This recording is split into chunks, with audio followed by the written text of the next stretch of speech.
Alright, here's a basic tutorial for the Allen and Heath SQ5. So first, turning on the board. Behind the board, top right hand corner, it's a power button. You press that. You should hear the board click on. You'll see the LEDs light up across the side from left to right. Screen should come on. It's going to ask you, do you wish to recall your user scene? You're going to touch screen yes. Should log in as the producer under the producer profile.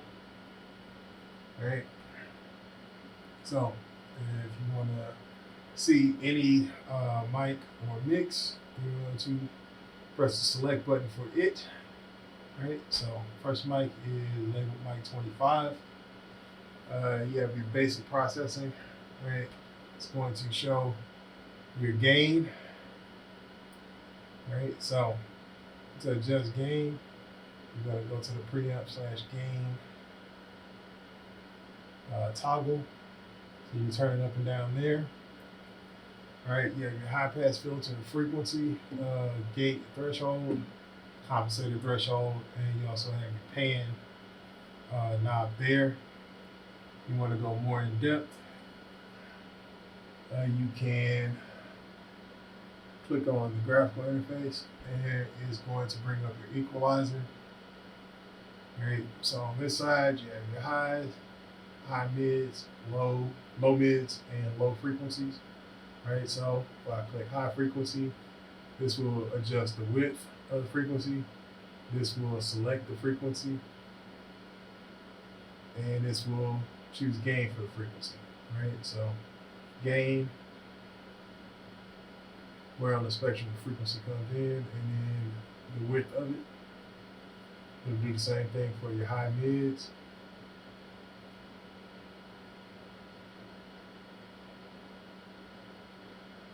Your low mids.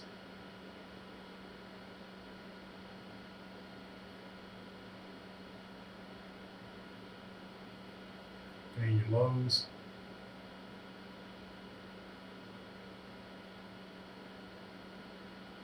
Right.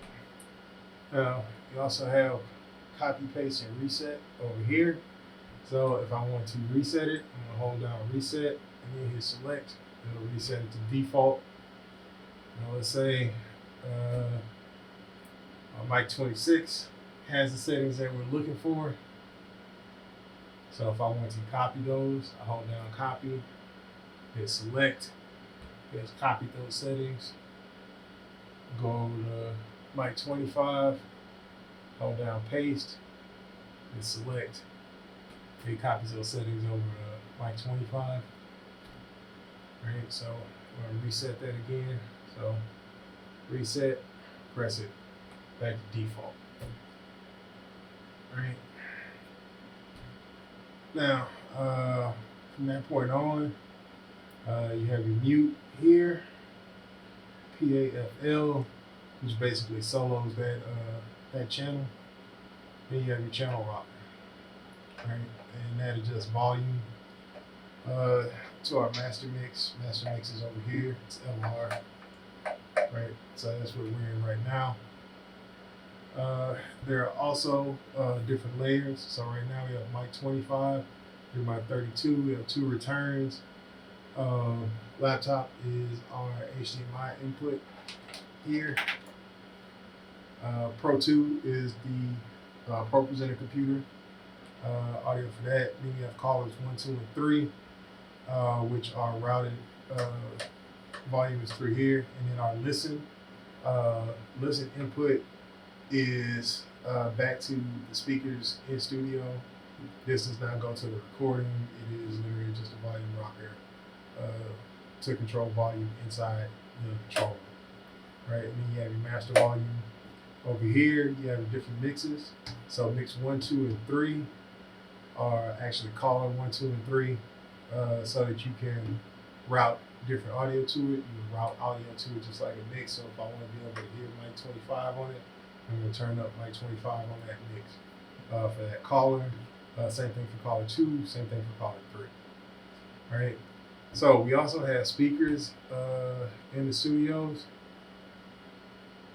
That would be mixes 6 and 7. Right, so if I want to send audio to that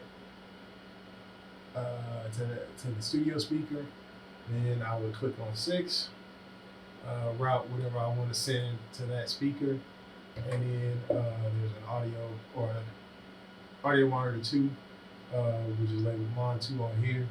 Same thing. You click on it and go to that mix.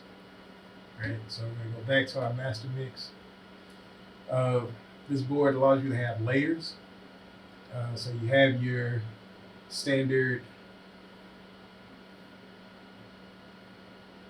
16 channels, but you can go to a second layer, and it allows these rockers to be used for another 16. So I think it's a total of 64 channels that you can route through this board.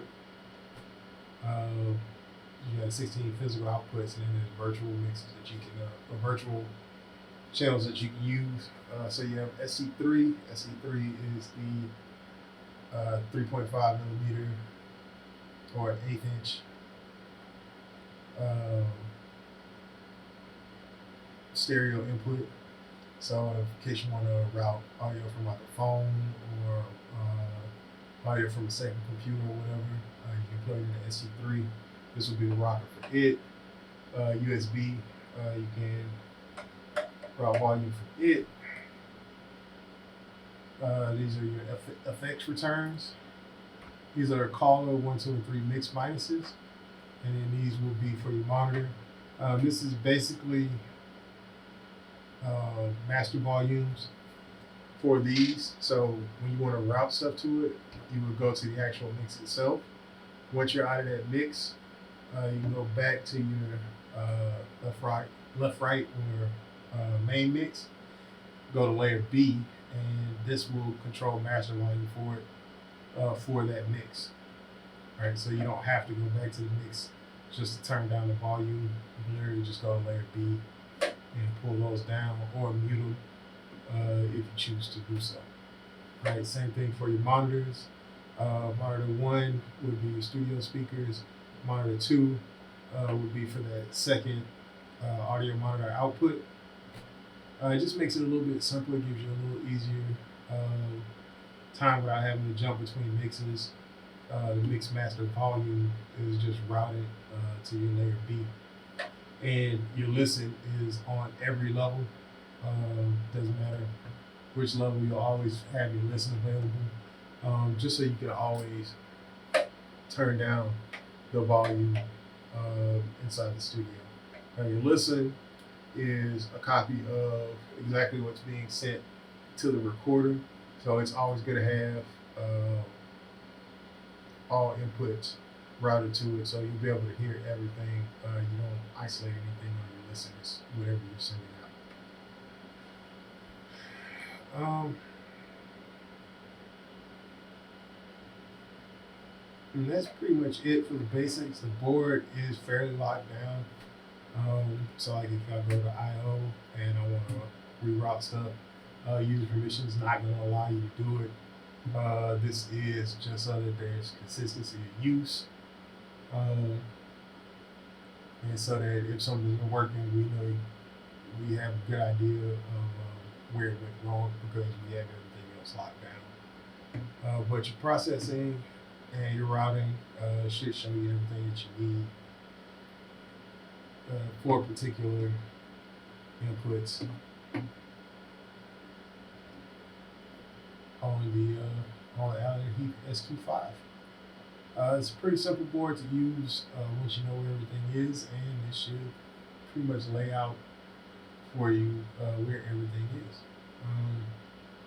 So when you get done, if you want to shut down the board, you're going to hit processing one more time. It's going to take you to the main screen again. Once again, it'll say current user producer.